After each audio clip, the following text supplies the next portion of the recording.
For a brief moment, it looked like local AI might have been dead forever when Sam Altman bought up all of the memory in the developed world and GPU prices shot through the ceiling faster than anything I'd seen before.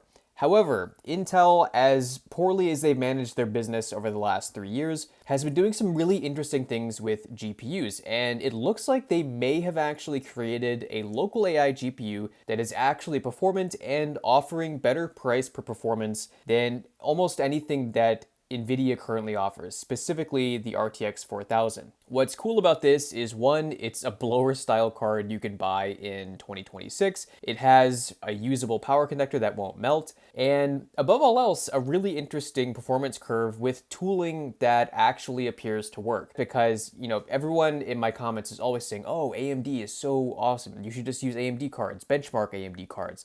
And the issue is, as great as AMD cards are for training models, if you have a bunch of them in servers, they're really not a great option for local AI because half the projects people want to do with them, there's just no tooling support. And fortunately, for where Intel has fallen short in the past, they've finally figured out that a lot of this is about tooling. So I want to get into whether or not you should buy the Intel Arc Pro B70 for local AI in 2026.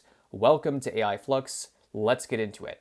So the biggest selling point of the Intel B70 is that it's the best token per dollar performance you can get right now. And of course, there are some caveats about this because, memory prices are just very expensive at the moment, but nonetheless, this is accurate. They've expanded from their previous B60, which wasn't released that long ago, so it's cool to see Intel being able to hit iteration cadence that frankly is better than anything we've seen from AMD in quite some time. And we're really hoping to see a dual GPU variant of the B70 or the B65 soon, since all of these cool Chinese OEMs that have free reign to choose how they make these cards, at least in terms of their layout, they can just do that. So Intel is calling this big battle mage just being the type of GPU in these Arc cards. They're saying that these are designed as a balance for everyday professionals and heavy-duty pros, and are part of the same Arc Pro B series, just like the B60 and the B50. And what's cool is that the B50 is now a really interesting GPU I would recommend buying if you just didn't need a lot of raw speed. And for agentic tasks that can take a little while, or more benign like OpenClaw tasks, there's a lot of potential in these older Intel GPUs. And their deck is interesting. They don't really go into a lot of detail as to why you should buy it. It's a lot of kind of corporate, look at all these new things we made. So they're pretty much saying that there's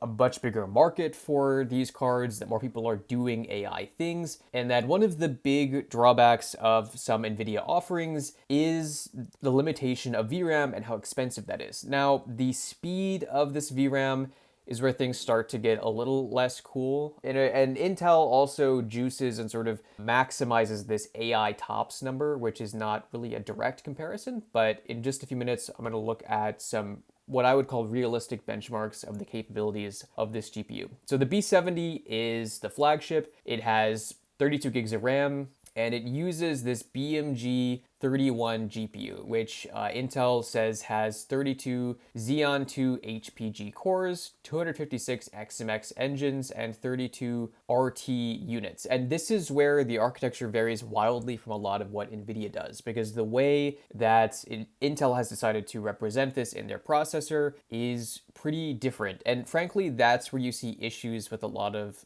implementation of existing models and existing tooling from NVIDIA, where you just have approaches that vary a lot from CUDA.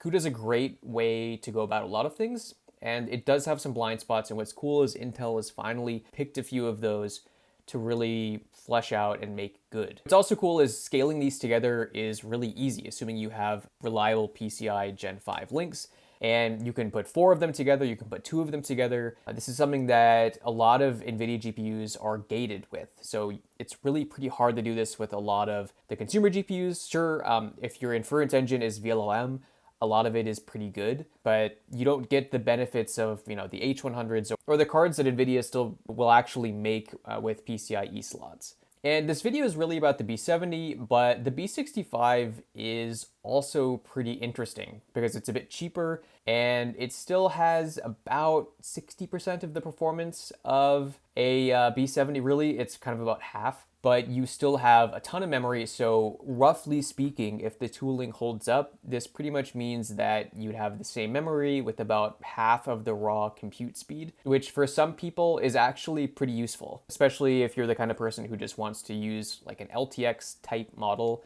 where you just run it overnight and then wake up in the morning and look at what you've got. So what I find more interesting is how this compares to existing nVidia GPUs. And what's really interesting is that Intel pretty much built this GPU to directly compete with the nVidia RTX 4000 Blackwell, which actually has less memory. So some of the advantages here are in theory because you just have more memory to work with. The real world performance you see in common models like Qwen 3 and specifically Gemma 431B, which is one of the first really interesting models to have on small GPUs that has some real capability. It gets pretty interesting. So this benchmarking is from David Hendrickson. You should definitely follow him if you're on X. He got these cards pretty early and did a great job of giving us some realistic performance numbers. So in terms of VRAM, you have 8 more gigabytes, just call it 30% more VRAM off the bat. It's 50% cheaper. I'm comfortable saying 50% cheaper. What's interesting is this GPU frankly competes more with the potential of buying a 3090 than the RTX 4000.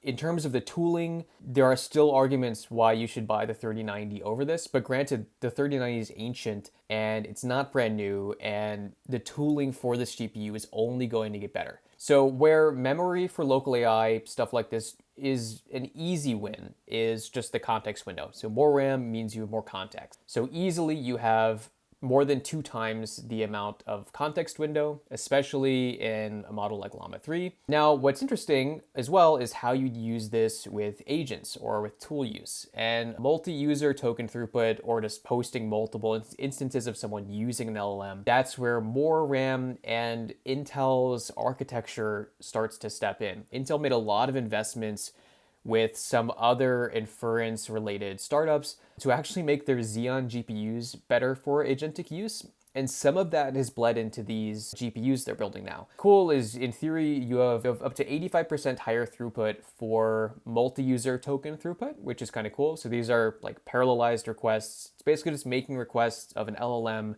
in a parallelized fashion. Time to first token is also a big usability metric. And this is another interesting bit where when you don't have to conform to the CUDA standards and just the way that NVIDIA has decided to do things, there's potential for much more performance and just snappiness in these models. And it was the biggest area where the B50 and the B60 fell short.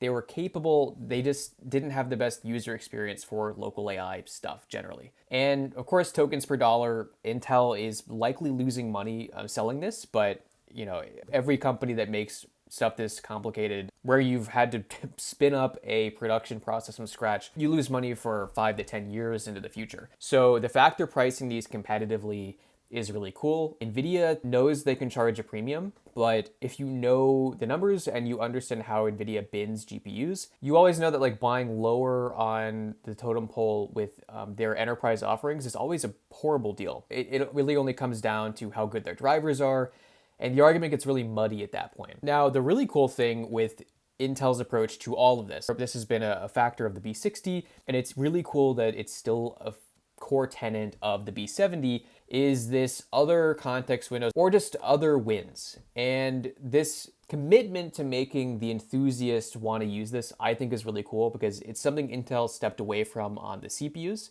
And one of the first places this was shown was just being open-ended with the constraints where OEMs can do things with the cards themselves. So it's funny that this is the only blower-style AI-capable GPU you can buy today that is under $1,000 and works really well. But what's cool is they've thought a lot about if you want to stack 2 or 4 of these together, how that would work. I don't think there's support for more than 4 currently. Maybe someone's tried that, but they've put a lot of thought into this, and there's roughly, I don't want to say linear scaling, but there is a very strong scaling curve when you put 4 of these together. And I will say there are a lot of people on Local Llama on Reddit who will say, oh no, like just go and buy a bunch of ancient AMD GPUs and they'll tell you that the scaling curve is linear and the drop off is atrocious. Like, and especially for the amount of power those cards use, it's a really hard sell. There are also some great articles about this on videocards.com and WCCF Tech. The biggest news from them